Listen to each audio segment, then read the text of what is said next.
Good morning students. आज हम start कर रहे हैं एक नया topic metals and non metals का, जिस टॉपिक का नाम है केमिकल प्रॉपर्टीज ऑफ मेटल्स। क्या नाम है? Chemical properties of metal. यानी अब हमने जो मेटल और नॉन मेटल की है, हमने फिजिकल प्रॉपर्टीज हम उनकी पढ़ चुके हैं। अब हम उनकी क्या पढ़ रहे हैं? Chemical property. केमिकल प्रॉपर्टीज में जो सबसे पहले प्रॉपर्टी है वो है, यानी केमिकल प्रॉपर्टीज में हम ये पढ़ेंगे कि क्या होता है जब मेटल रिएक्ट करता है, किसके साथ? ऑक्सीजन के साथ, या फिर मेटल रिएक्ट करेगा वाटर के साथ, या फिर metal react with the acid की मेटल रिएक्ट करता है एसिड के साथ। मतलब कि अगर मेटल किसी के साथ रिएक्ट करे तो क्या होता है। तो चलिए सबसे पहले हम पढ़ते हैं What happened when metal react with the oxygen या air। तो फर्स्ट है metal react with oxygen।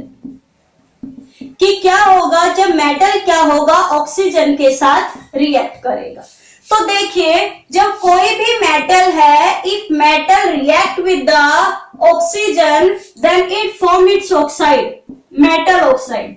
तो वो क्या बनाएगा? मेटल ऑक्साइड बनाएगा, चाहे कोई भी मेटल।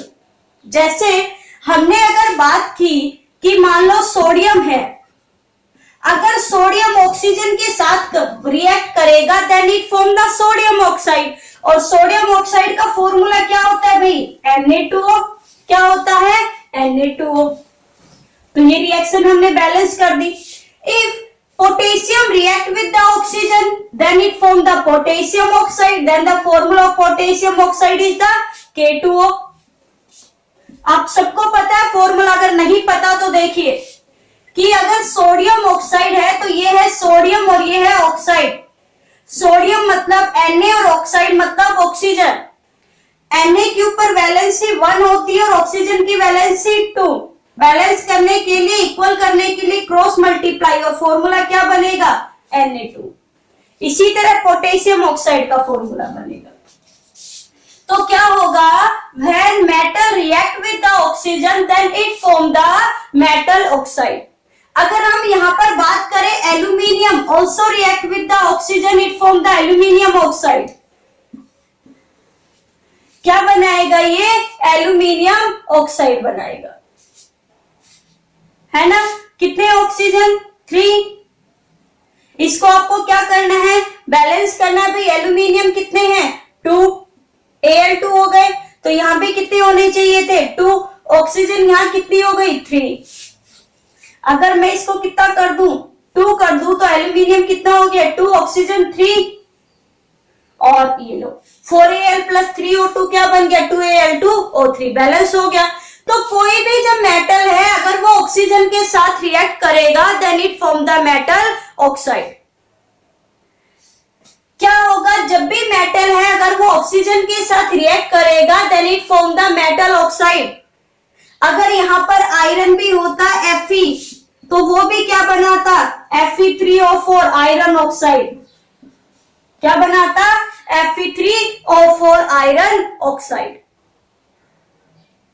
ठीक है।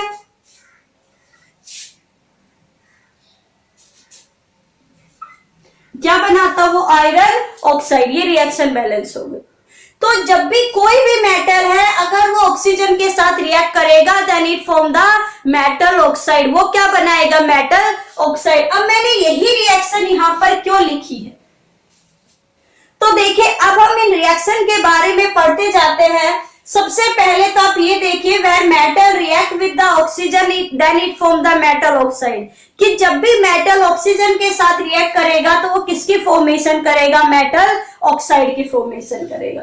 अब आप कहोगे कि क्या मैम सभी है? तो एक चीज हम पढ़ते चलेंगे। मैंने आपको पहले भी बताया है, gold, silver and the platinum. भाई हम ज्वेलरी किसकी पहनते हैं? या तो गोल्ड की पहनते हैं, या प्लेटिनम की, या सिल्वर की। क्यों? क्योंकि गोल्ड, प्लेटिनम और सिल्वर ऐसे मेटल है जो जल्दी से रिएक्ट नहीं होते, कोरोड नहीं होते। हमने पढ़ा था ये कोरोजन में कि ये नोबल मेटल होते हैं। प्लेटिनम सबसे ज्यादा नोबल मेटल है, फिर है गोल्ड, फिर है सिल्वर।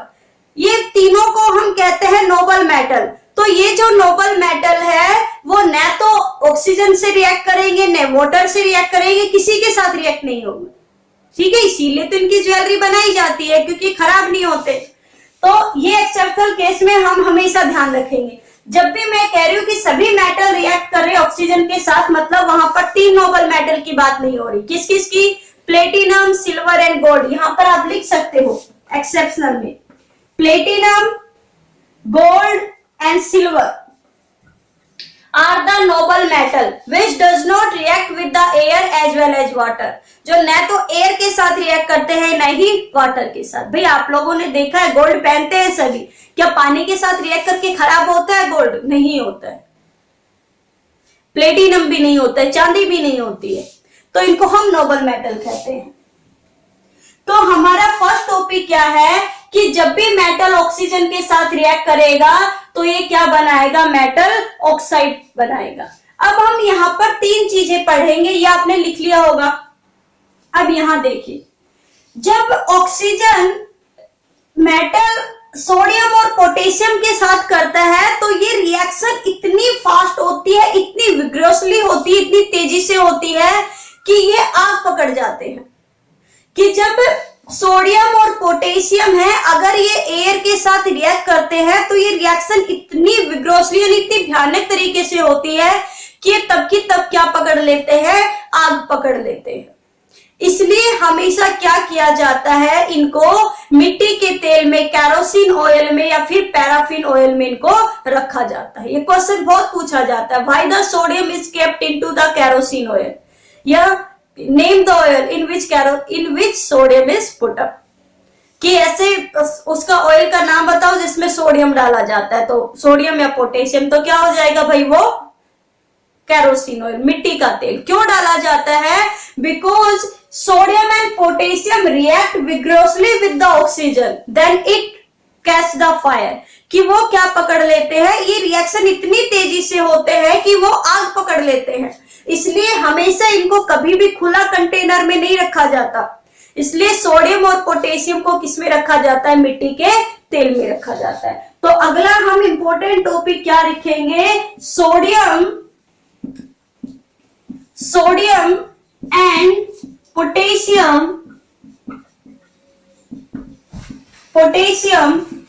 रिएक्ट विग्रोसली मतलब भयानक तरीके से, react vigorously with oxygen to catch the fire, कि ये आग पकड़ लेते हैं। So these are kept in kerosene oil और पैराफिन। या तो इनको केरोसिन ऑयल में रखा जाता है, किसमें रखा जाता है? पैराफिन ऑयल में।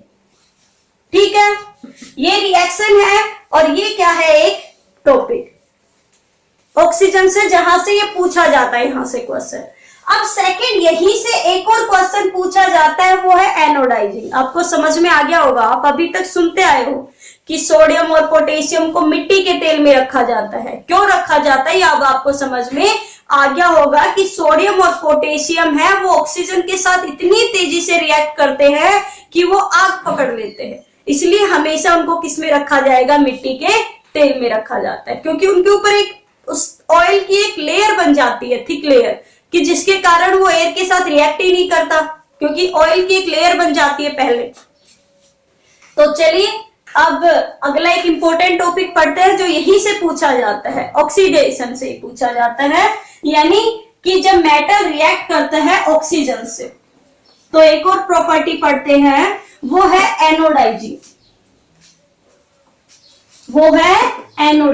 यहीं से है कि मेटल ऑक्सीजन के साथ ही रिएक्ट करेगा, उसे हम क्या बोलेंगे? Anodizing. What is the anodizing? Anodizing to prevent the corrosion from the aluminium, कि एल्यूमिनियम को कोरोजन से क्या करने के लिए? रोकने के लिए एल्यूमिनियम के ऊपर एक ऑक्सीजन के साथ रिएक्शन करके एक एल्यूमिनियम ऑक्साइड की एक लेयर बना दी जाती है। भाई मान लो ये एल्यूमिनियम का कोई बर्तन बनाया, कुछ भी कंटेनर बनाया, तो तो ये अब ये एल्यूमिनियम है भाई, मेटल है, ऑक्सीजन के साथ रिएक्ट करेगा, वाटर वेपर्स के साथ रिएक्ट करेगा, तो धीरे धीरे क्या हो जाएगा, खराब हो जाएगा। तो सबसे पहले क्या किया जाता है, इसके ऊपर एक लेयर लगाई जाती है, एक एल्यूमिनियम की, दूसरे की।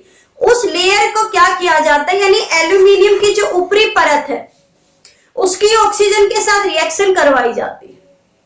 ये एल्यूमिनियम है, इसको क्या किया जाता है, ये देखो ये एल्यूमिनियम है, इस एल्यूमिनियम को क्या किया जाता है, एक इसको सल्फ्यूरिक एसिड में डिप किया जाता है एक इलेक्ट्रोड के साथ। तो जैसे डिप करेगा तो वो यहां पर क्या होगा, एक ऑक्सीजन की एक लेयर बन जाती है इसके ऊपर। भाई एल्यूमिनियम ऑक्सीजन के साथ रिएक्ट करके क्या बनाएगा, एल्यूमिनियम ऑक्साइड। तो ऐसे ही एक लेयर बन जाएगी इसके ऊपर एल्यूमिनियम ऑक्साइड की। अब जो एल्यूमिनियम ऑक्साइड की लेयर है वो किसी के साथ, बाकी के साथ रिएक्ट नहीं करेगी। अब वो अंदर का एल्यूमिनियम है वो सेफ रहेगा, क्योंकि बाहर की जो लेयर है एल्यूमिनियम ऑक्साइड की वो इसको कोरोजन से क्या करेगा, बचाएगा। तो क्या होगा, anodizing, it is a process, it is a process in which a thick layer of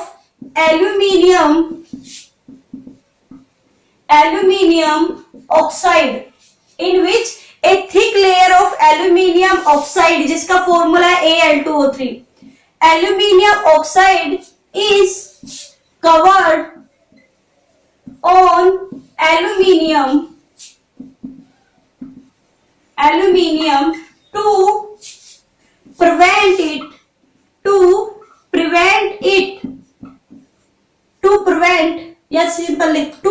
the corrosion। कि कोरोजन से बचाने के लिए, भाई ये एक एल्यूमिनियम है मान लो, ये लो, इसको बचाने के लिए इसके ऊपर जो एल्यूमिनियम ऑक्साइड की जो ये लेयर बनाई जाती है ताकि ये और खराब ना हो, इसके ऊपर जंग ना लगे और खराब ना हो, इसके ऊपर किसी भी कोरोड की फॉर्मेशन ना हो, उस प्रोसेस को हम कहते हैं एनोडाइजिंग। क्या बोलेंगे, एनोडाइजिंग। एनोडाइजिंग प्रोसेस में वही है कि ऊपर की लेयर है एल्यूमिनियम की, उसकी रिएक्शन किसके साथ करवाई, एल्यूमिनियम ऑक्सीजन के साथ, और ये किसमें चेंज हो गया, एल्यूमिनियम ऑक्साइड में। किसमें चेंज हो गया भाई, ये एल्यूमिनियम ऑक्साइड में,